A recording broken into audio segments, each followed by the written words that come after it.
Hello, ladies and gentlemen. Notice there's something back here. Don't worry about it yet. Okay?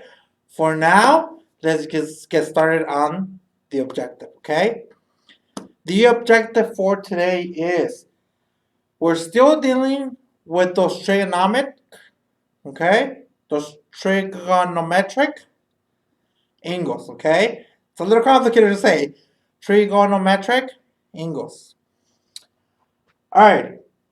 Last class, we learned how to plug it in when it comes square, okay? Or a triangle, should I say. Today, we're kind of doing the same thing. The only difference today, okay, is we're going to find theta using different methods, okay? So our objective for today is know how to plug in our numbers, because it's very important, okay? If you don't know how to plug it in, then you can't really solve it.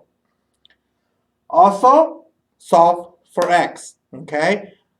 There's two theta on each one of these problems. The only difference is, in order to not confuse you guys, I use one as x, okay? One is x, one is actual theta. Technically, it should have been theta and copy theta. But I'm not gonna confuse you guys, so copy theta is actually now x, okay? Just so you guys can understand it better, the concept. All right, so again, we're gonna plug it in and solve for x, okay? I'm gonna have you guys copy down what I have back here on the board really quick, okay? And then I'm gonna explain it to you guys.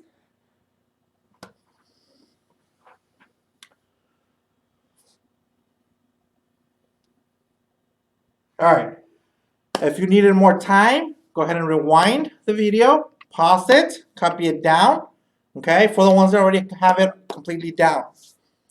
This is how it works, okay? We have quadrant 1, and then quadrant 2, quadrant 3, and quadrant 4, okay? When it comes to, obviously they're not in order. Quadrant 1 should be over here, quadrant 2 should be over here, but I wrote them in order, okay? When it comes to solving for a specific, okay, theta, in this case, keep in mind, theta is always will revolve around your x-axis, okay? So it's always the closest angle to your x-axis. In this case, when you're dealing with quadrant 1, okay, whatever your angle is, that is what theta is, okay? It never changes between 0 and 90. If you have a theta that is 40, then that's your answer, 40, okay? So x equals theta, okay? So whatever theta is, that is your answer when it comes to quadrant 1, between 0 and 90, okay? When it comes to quadrant 2, notice that the smaller angle is closest to your x-axis. So this is what's most important, okay? Your angle here. Obviously, when you're trying to solve for that angle there, okay? If you do from 0 all the way to your x-axis, that is 180 degrees, okay? This is where that unit circle we did comes in handy, okay? So your equation to solve for x in this case, okay, when it's dealing with quadrant 2, it's x equals 180 degrees minus theta. Okay, notice I have theta over here. So whatever theta is, you're gonna subtract it to 180. That should give you x. For example, if theta was 120, okay, we will subtract, we'll say 180 minus 120, okay?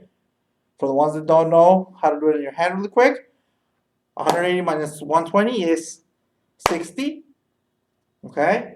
That means that x equals 60 degrees, okay? Obviously, I'm going to do a few more examples, but just the purpose of, okay, so we can understand how it works. Quadrant 3, if we're dealing with quadrant 3, again, notice we have a small angle that is on your x-axis, is x, okay? When it comes to third quadrant, the equation changes a little, okay? So you have x equals theta, whatever your whole theta is. So if it's 220, there'll be 220 minus 180. That should give you the distance from just this little piece of the angle, okay? Obviously, again, I'm going to do one in a minute. And finally, we have a fourth one, which is quadrant 4, okay? So quadrant 4, again, x is always closest to your x-axis. In this case, we have our angle here. X equals, so if we're trying to find x, it equals 360 minus theta. Okay, so if theta is this part here, whatever that degree is, subtract it from 360, and that should give you the leftover angle. Okay, I'm going to do one of each so you guys can get a little bit more the hang of how it works. Okay, if I were to have an angle for this quadrant 1, again, we have our line. If I were to say I have an angle that is 30 degrees, okay? If I would say, what is theta? Theta is, again, 30 degrees, okay? So theta equals 30 degrees. What if I were to say, okay, now I'm going to use quadrant 2, okay? So we have quadrant 2. We have an angle. We have our theta. It goes from 0 to our angle, okay? And we're looking for theta. Theta would equal, okay, obviously for you guys it's x. Theta would equal whatever the angle is, the big one, okay? Subtract it from 180. What if I were to say from 0, it goes all the way to 130 degrees. So this angle here is 130. So we would say 180 minus 130. So we have 0 minus 0, 8 minus 3 is 5. The 1 cancels the 1. So theta equals 50 degrees, okay, which is this angle here. Obviously, if we do it again for the other piece, for quadrant 3, remember, we need to know how to plug it in. That's our objective for today, to know how to plug it in order to solve for x. So we have our theta, we have our angle. Let's say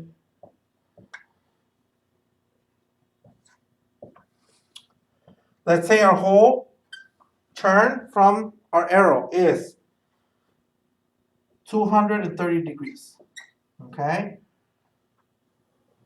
Remember, we're trying to find from the x-axis to our theta, okay?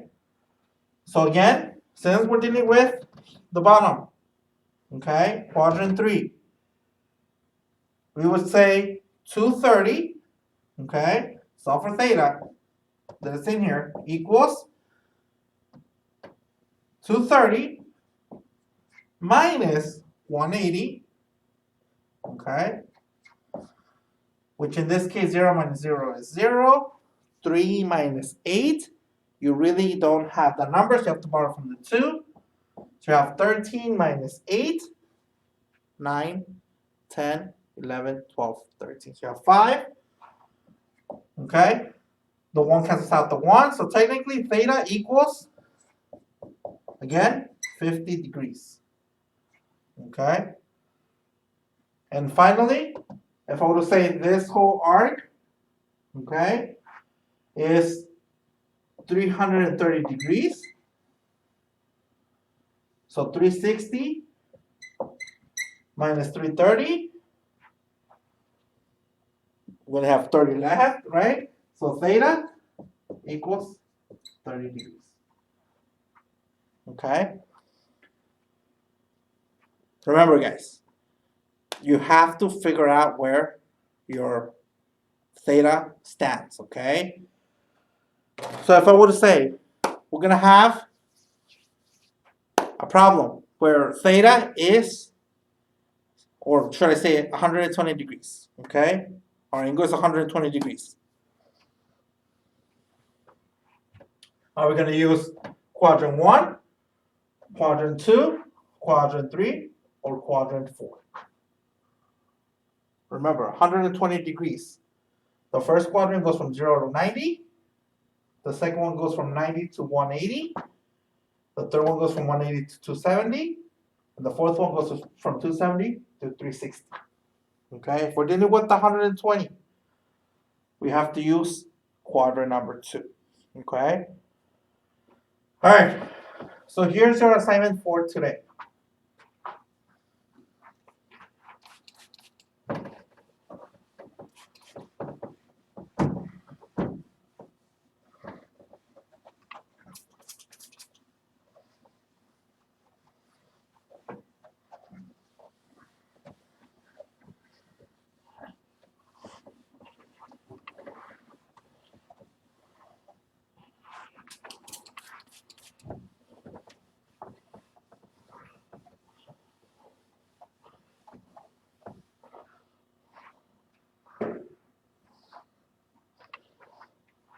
All right, your assignment for today is